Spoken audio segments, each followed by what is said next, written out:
डरा रहे हैं, हमारा से कुछ तो छुपा रहे हैं। अरे नहीं नहीं ऐसा कोई बात नहीं है। ओने बमजी डरा रहे हैं, हमारा से कुछ तो छुपा रहे हैं। अरे शर्माइए मौसम खपोला तो नामी बड़ी होला, ये जपेन ही के उतो मोटो के लोगी है। तू ही जानत रू फरमाइश ना पूरा इब तो झटकी लगी। हरिया चूड़िया खातिर मुड़िया धनिया पटोल के लगी।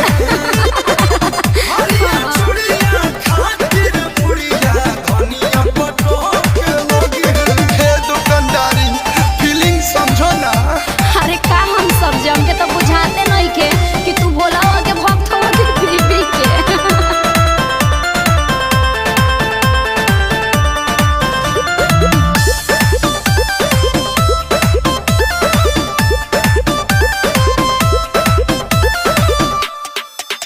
लोहई बिंदी लेला लीलरा पसाते खातिर, No, no. कि बाबा सिंदूर लेला गांव भर बांटे खातिर। कि सब कुछ ले ले बानी हो, भूले कहीं को दे ले बानी हो। लची दाना के कोरा जोनी माना, पर शादी होने खातिर भटो के लोगी है। सब ले ले बानी। हेलो।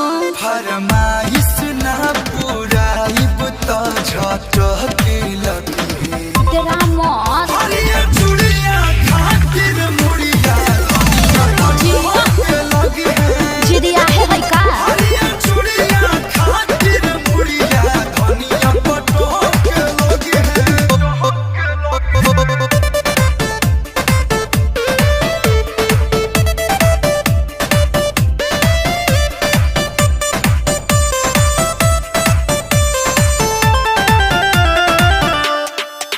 हराना लाल बाटे बड़ी कमाल बाटे, दो पैसा कमे बहनी के सवाल बाटे। ओहो का हो? कि धनिया के पूरा करब यारा मान, ये अखिलेश देखा दोसर अरे दुकान। रुको हो, गोइल मिया अब खुश कर दे, चूड़ी देखे के मुता चहक के लगी है। Thank you। Mention not. फरमाइश ना पूरा इब तो झटकी लगी।